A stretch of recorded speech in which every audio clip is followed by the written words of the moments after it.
जिजाऊ शैक्षणिक आणि सामाजिक संस्था आयोजित जागर परंपरेचा उत्सव मंगळागौरीचा संस्कृती रक्षणार्थ आणि या आधुनिकतेच्या काळामध्ये नव्या पिढीला आपल्या संस्कृतीची सगळीच्या सगळी नीतिमूल्य कळावीत, ती उमगावीत, ती समजावीत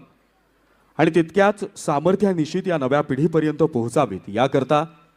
जिजाऊ शैक्षणिक आणि सामाजिक संस्थेचे संस्थापक अध्यक्ष लोकनेते माननीय निलेशजी सांबरे साहेब यांच्या वतीनं हा मंगळागौर खेळाचा स्पर्धेचा संपूर्ण घाट आपण घातलेला आहे। एकदा जोरदार टाळ्यांच्या गजरामध्ये या मंगळागौर स्पर्धेकरता सहभागी झालेल्या तमाम स्पर्धकांचं, माता, माय, भगिनी, तमाम तुम्हा सगळ्या मावल्यांचं जिजाऊ शैक्षणिक आणि सामाजिक संस्थेच्या वतीनं मी पुनश्च एकदा शब्दसुमनांनी मनपूर्वक स्वागत करतो आणि यानंतर पुन्हा त्याच परंपरेच्या उत्सवाला, आनंदाच्या उधाणमय क्षणांना आणि तुमच्या आनंदाला पारावार न उरू पाहणाऱ्या या लोकप्रिय खेळाला सुरू करण्यासाठी आपल्यासमोर सज्ज आहे मंगळागौरचा नृत्यांगणा ग्रुप। जिजाऊ शैक्षणिक आणि सामाजिक संस्थेच्या वतीनं हा जागर परंपरेचा उत्सव मंगळागौरीचा आपण हा संपूर्ण खेळ आज अवघ्या कोकण प्रांतामध्ये तितक्याच उत्साहाने साजरा करतोय आणि ज्याची काही मूळ उद्दिष्ट जी आहेत ते साध्य करण्यासाठी देखील आपण यावेळेला प्रयत्न करतोय। असंख्य ग्रुप आपल्याला यावेळेला या कार्यक्रमाच्या माध्यमातून पाहायला मिळत आहेत। खेळाची परंपरा तर आपण जोपासतोच, पण या खेळाच्या माध्यमातून ज्या संस्कृतीला उत्कटतेनं आपण आचरित करण्याचं काम त्यांचं ते करत असतो, त्यातूनच हा संपूर्ण सोहळा आपल्याला पाहायला मिळतो। जिजाऊ शैक्षणिक आणि सामाजिक संस्थेच्या माध्यमातून विविध प्रकारचे उपक्रम आपण सातत्यानं पाहत असतो। आज शिक्षण हे जर तुमच्या आमच्या जीवनामध्ये अगदी नाविन्यपूर्ण क्रांती घडवणारं जर माध्यम असेल तर त्या माध्यमापासून कोणीही वंचित न राहता,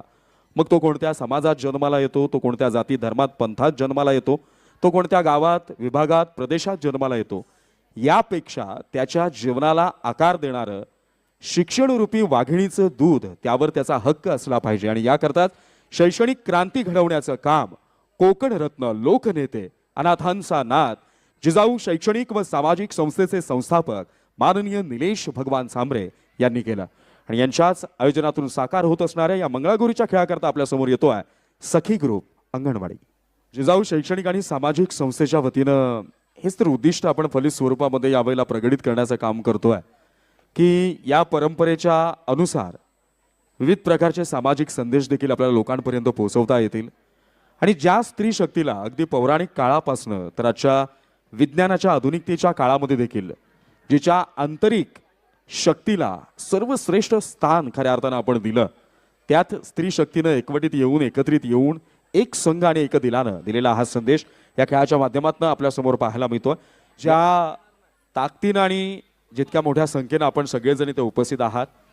जिजाऊ शैक्षणिक आणि सामाजिक संस्थेच्या प्रत्येक उपक्रमाला आपला मिळणारा जो काही प्रतिसाद आहे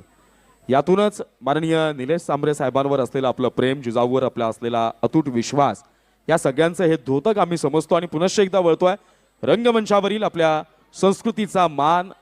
सन्मान आणि आपल्या सगळ्यांचा अभिमान वाढवणारा हा खेळ आपल्या समोर सादर करतील श्री महालक्ष्मी ग्रुप। मनापासून धन्यवाद मॅम। यानंतर एका सरस्वतीच्या लेकीचा सन्मान मा जिजाऊच्या रणरागिणीनं तिच्या मुखातून निघालेला शब्द त्या स्त्री शक्तीच्या अंतरात्म्याला शिवून गेला। या महाराष्ट्राचा आणि सह्याद्रीचा बुलंद आवाज झाला।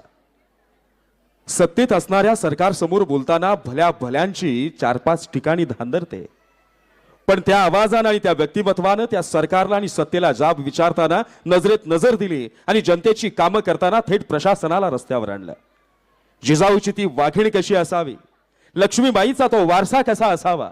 सावित्रीमाईचे ते संस्कार कसे असावेत आणि जिजाऊंच्या त्या लेखीनं या अवघ्या महाराष्ट्राला दाखवलं। जिजाऊ शैक्षणिक व सामाजिक संस्थेचा बुलंद आणि घणाघाती आवाज, माननीय निलेश सांबरे साहेब यांच्या कर्तृत्वाचा सामर्थ्यशाली वारसा, महिला सक्षमीकरणापासून ते आज राजकारणापर्यंत ज्यांच्या कार्याचा अजेंडा हा उत्तरोत्तर वाढत चाललाय, जिजाऊची आन बान शान, ठाण्याचा बुलंद आवाज, सावित्री आणि जिजामातेची लेख, आम्हा सगळ्यांच्या गुरुवर आदरणीय मोनिकाताई पानवे यांना मी विनंती करतो की आपण रंगमंचावर यावं। पण आपण कल्याणच्या उच्चभ्रू वस्तीमध्ये राहत असताना उंच बिल्डिंग, त्यातून मिळणाऱ्या आयुष्याच्या सोयी सुविधा, त्यातून जगत असलेलं अगदी उच्च पद्धतीचं राहणीमान, त्यातून प्राप्त होत असलेल्या अनेक अनेक प्रकारच्या सुविधा. पण थोडंसं आपण ग्रामीण भागाकडे गेलो की उपचाराविना मरणारी माणसं देखील या मातीनं उघड्या डोळ्यानं पाहिले. अंगावरचा आलेला ताप, त्यासाठी डॉक्टरकडे जावं हा विचार मनात येत असताना सगळ्यात पहिल्यांदा प्रश्न डोळ्यासमोर पडतो, डॉक्टरची फीज आम्ही कशी भरायची.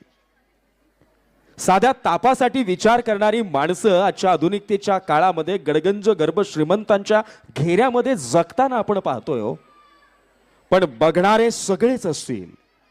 पण त्यांना मदतीचा हात देणारा अनाथांचा आणि गरजूंचा एकमेव नाथ म्हणजेच लोकनेते माननीय निलेशजी सांबरे साहेब.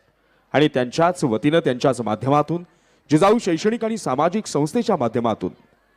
आज त्याच लाखो गोरगरिबांकरता, लाखो माय माऊल्यांकरता झडपोली या ठिकाणी उभं करण्यात आलेलं रुग्णालय,